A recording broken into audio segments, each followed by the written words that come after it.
What's up, everyone? We're all here, and we're just here to hang out and also talk a little bit about gaming health, talk a little bit about how we can help River with any issues he's dealing with from playing too much Fortnite. Let's start by talking about what are the main areas where you feel any stiffness at all or any discomfort. Yeah, my back shoulder blade from like doing this. Okay. Or show me exactly where. Let's turn around and show the cam.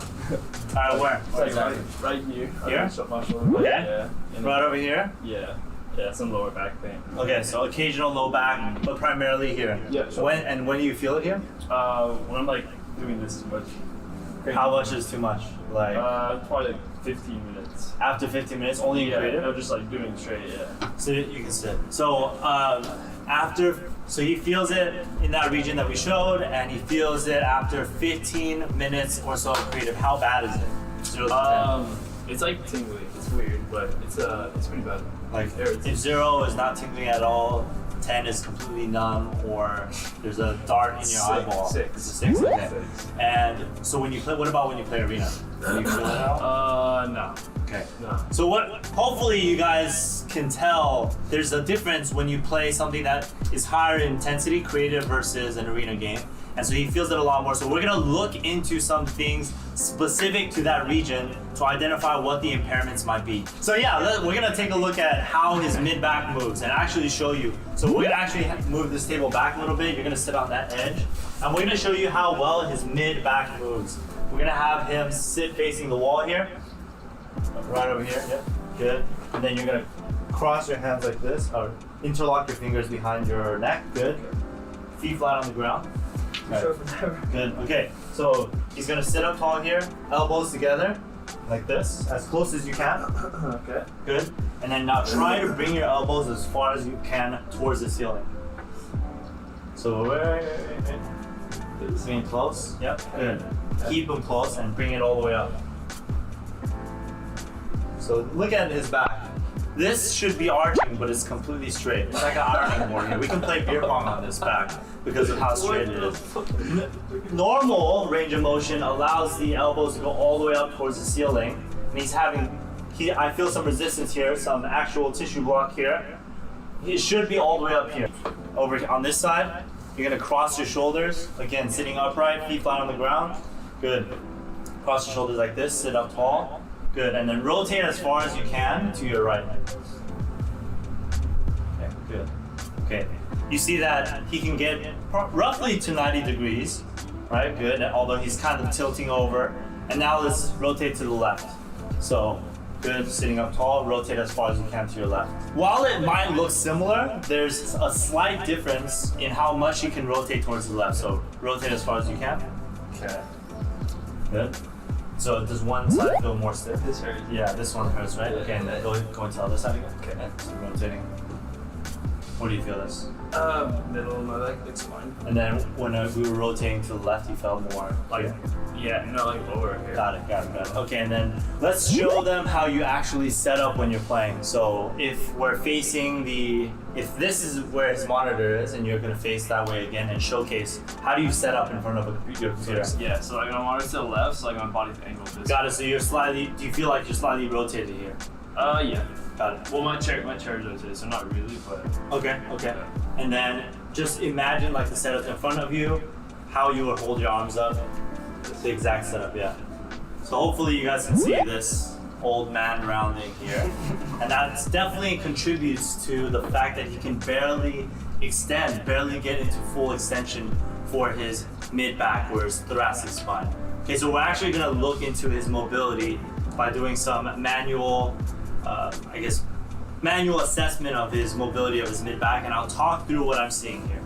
All right, we're actually gonna feel to identify where he actually has a stiffness from his segments. So there are certain landmarks that I can feel to identify where I'm starting. I start at C7, T1 here.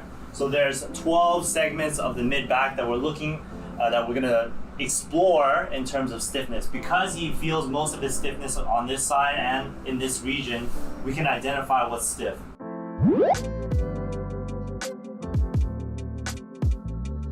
So he actually feels it more on his left side over here, And he also, if you guys remember, he has a left slight rotation because of his monitor. Yes, he faces it with his keyboard, but it's possible that he has a slight left rotation, which means that if you guys are looking from this angle, this side is going to be coming up the whole time, and that's going to put sustained pressure on some sliding joints on this side of his mid back, which will lead to increased stress over time. You can think of like, if I hold my finger in this position for 8 hours, that's gonna feel fucking terrible, right? It's gonna feel bad here. In the same way, because he's slightly rotating and he has that rounded position when he sits, it's putting excessive, what we call tensile stress or pulling stress on this joint here.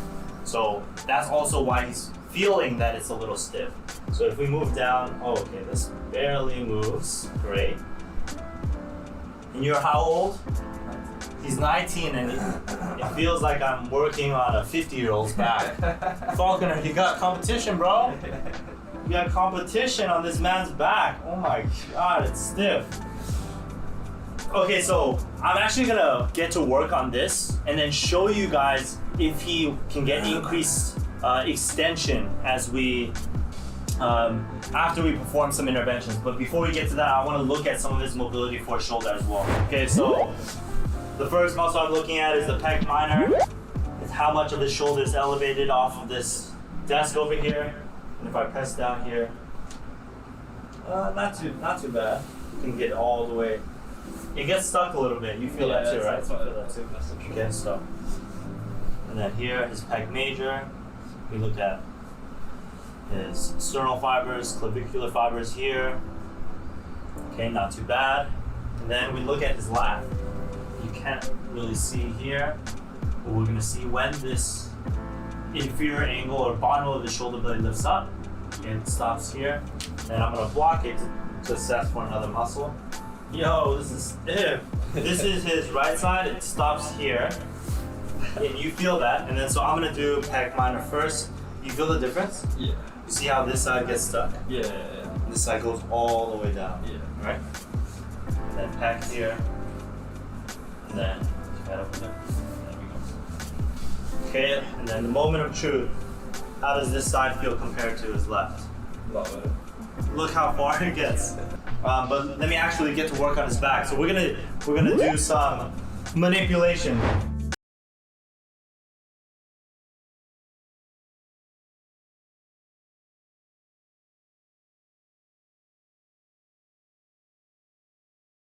Backs every so often where you start, or the way that it works is that you create a gas bubble within the joint. That's the crack that you actually hear. It's kind of like taking a wet glass off of a table. It'll kind of like pop, and there'll be little bubbles inside that water on the puddle.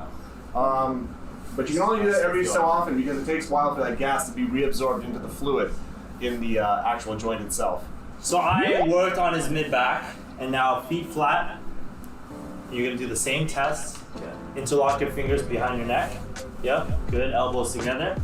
Good, and then bring your elbows as far up as you can. There we go. You guys now see that there's a slight arch here. We got some mobility, and look how much higher here. We'll do a before, after. We'll freeze frame it when we edit this video, and you'll see that he gained more mobility. But just the fact that I did this doesn't mean that, hey, all of a sudden he's good. Doesn't mean that I want to see him all the time so that I can help him work on this. It requires that he pays a little more attention to his posture, right? He needs to begin to sit in this position, and it'll probably feel weird for you in the beginning. But it also allows the muscles of his shoulder to begin to work better, as well as make sure that he doesn't feel that pain over here as much, because it's often this rounded position. So you can round as much as you can, and then the slight rotation that leads to an imbalance that will irritate certain joints here. So he needs to pay more attention here by bringing his chest up, back. This is the pain pill. Weighs 45 pounds, made of a distilled barbell. So they boil down a barbell and reshape it into this lovely shape here. It's made by KABUKI Strength Lab within Portland, Oregon. And essentially, we're going to use it for something called, or they call it body tempering, but it's essentially just deep pressure to the muscles, which causes reflexive relaxation and helps loosen up some of those stiff muscles. When you have mobility deficits, a lot of the times, you get stiff muscles all through the back here, all up and down the back like this. These muscles get super tight, especially right through there. It seems like he has some tight muscles. So we're gonna take this, and this is just one of many different things that we use to create relaxation in the muscles before we work on stability.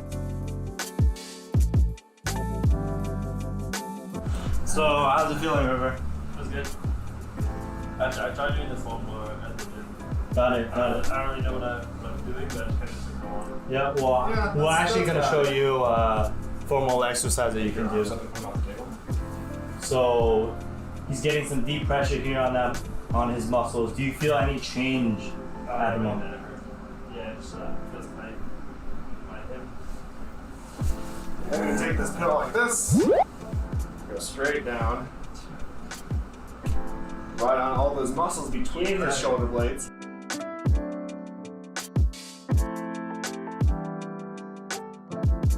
Per the theme of a lot of our streams, you always have two portions. Portion number one is mobility, right? So we identify that River has mobility deficits of his thoracic spine or his mid-back.